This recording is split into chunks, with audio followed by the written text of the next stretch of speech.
नमस्कार दोस्तों, मैं हरप्रीत कौर कानपुर से। हरप्रीत कौर की ज़ुबानी कविता किस्से कहानी अपने पेज पर आप सभी का पुनः अभिनंदन करती हूँ। उधड़ी हुई कहानियाँ, अमृता प्रीतम की लिखी इस कहानी का दूसरा भाग लेके आज उपस्थित हूँ आप सभी के समक्ष।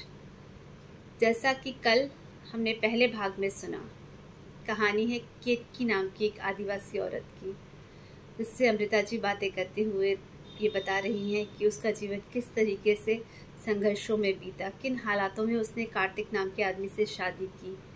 वह ऐसे कबीले से है जो शेरों से संबंध रखता है।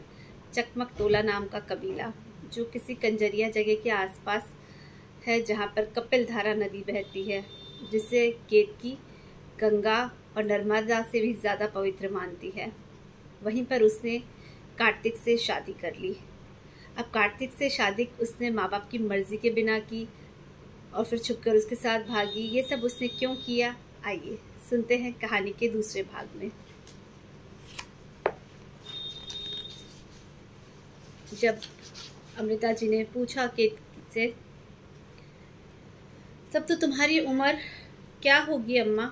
16 बरस की होगी। पर तुम्हारे माँ बाप ने कार्तिक को तुम्हारा पति क्यों न माना? बात यह थी कि कार्तिक की पहले एक शादी हुई थी।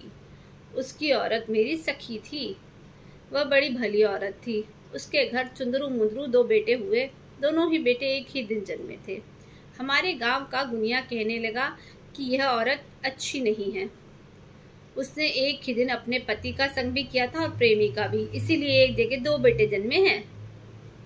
उस बेचारी पर इतना बड़ा दोष लगा दिया। पर गुनिया की बात कौन टालता।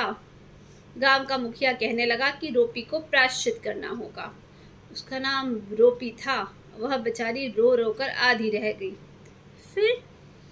फिर ऐसा हुआ कि रोपी का एक बेटा मर गया। गांव का गुनिया कहने लगा कि जो बेटा मर गया वह पाप का बेटा था, इसीलिए मर गया।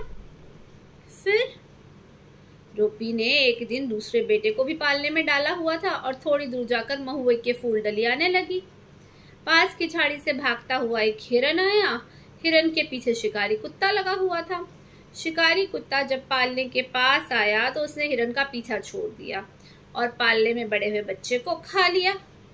बेचारी रोपी। अब गांव का गुनिया कहने लगा कि जो पाप का बेटा था उसकी आत्मा हिरन की जून में चली गई। तभी तो हिरन भागता हुआ दूसरे बेटे को भी खाने के लिए पालने के पास आ गया। पर बच्चे को तो हिरन ने कुछ नहीं कहा था। उसको तो शिकारी कुत्ते ने मार दिया था ना। गुनिये की बात को कोई नहीं समझ सकता बिटिया। वह कहने लगा कि पहले तो पाप की आत्मा हिरन में थी, फिर जल्दी से उस कुत्ते में चली गई। गुनिया लोग बात की बात में बात मरवा डालते हैं। बसाई का नंदा जब शिकार करने गया था तो उसको तीर किसी हिरन को नहीं लगा था। गुनिया ने कह दिया कि जरूर उसके पीछे उसकी औरत किसी गैर मर्द के साथ सोई होगी, तभी तो उसका तीर निशाने पर नहीं लगा। नंदा ने घर आकर अपनी औरत को ही तीर से मार दिया। अरे! गुनिया ने कार्तिक से कहा कि वह अपनी औरत को जान से मार डाले। नहीं मारेगा तो पाप की आत्मा उसके पेट से फिर जन्म लेगी और उसका मुख देखकर गांव की खेतियां सूख जाएंगी। फिर कार्तिक अपनी औरत को मारने के लिए सहमत ना हुआ। इससे मुनिया भी नाराज हो गया और गांव के लोग भी। गांव के लोग नाराज हो जाते हैं तो क्या करते हैं?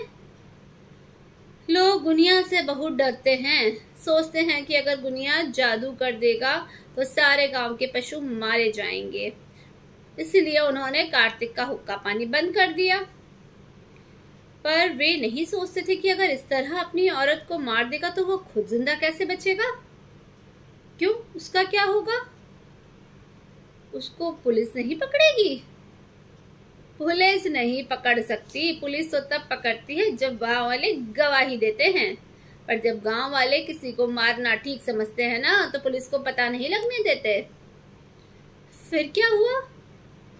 बेचारी रोपी ने तंग आकर महुए के पेड़ से रस्सी बांध ली और अपने गले में डालकर मर गई। बेचारी बेगुनाह रोपी।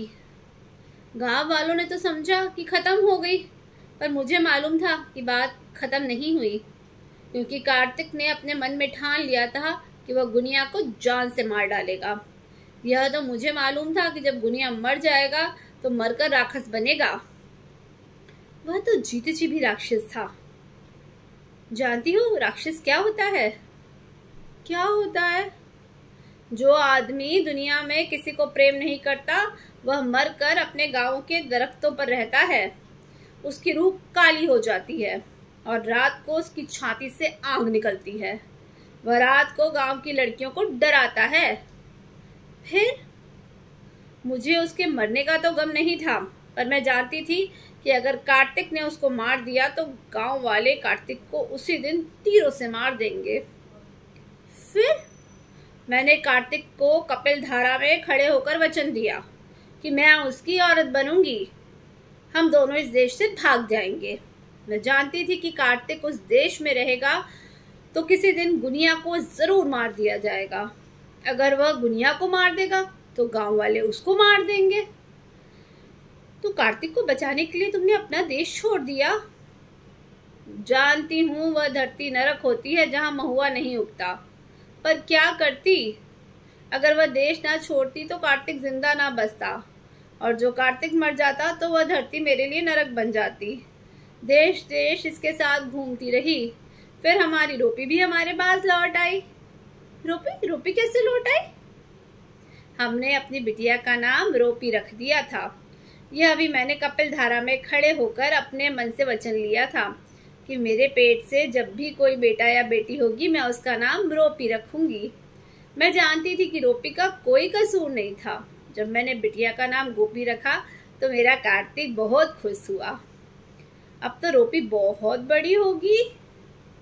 अरे बिटिया, अब तो रोपी के बेटे भी जवान होने लगे। बड़ा बेटा 8 बरस का है और छोटा बेटा 6 बरस का। मेरी रोपी के यहाँ बड़े माली से ब्याही है। बगल में ही जो बड़ा माली है उसी से ब्याही है हमारी रोपी।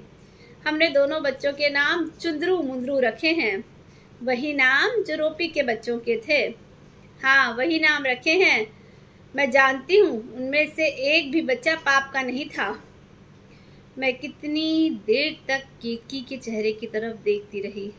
कार्तिक की वह कहानी जो किसी गुनिये ने अपने निर्दयी हाथों से उधेड़ दी थी। केतकी अपने मन के सुच्चे रेशमी धागों से उस उधड़ी हुई कहानी को फिर से सी रही थी। यह एक कहानी की बात है और मुझे भी मालूम नहीं, आपको भी मालूम नहीं कि दुनिया के ये गुनिये दुनिया की कितनी कहानियों को रोज उधेड़ते हैं, कितनी कहानियों को रोज उधेड़ते हैं। औरतों की दशा बताती हुई कितनी सुंदर कहानी, उधड़ी हुई कहानियाँ। आशा करती हूँ आपको कहानी पसंद आई होगी। अपनी प्रतिक्रिया के माध्यम से ज़रूर मुझे बताएं कि आपको कहानी और कहानी वाचन कैसा लगा। बहुत धन्यवाद।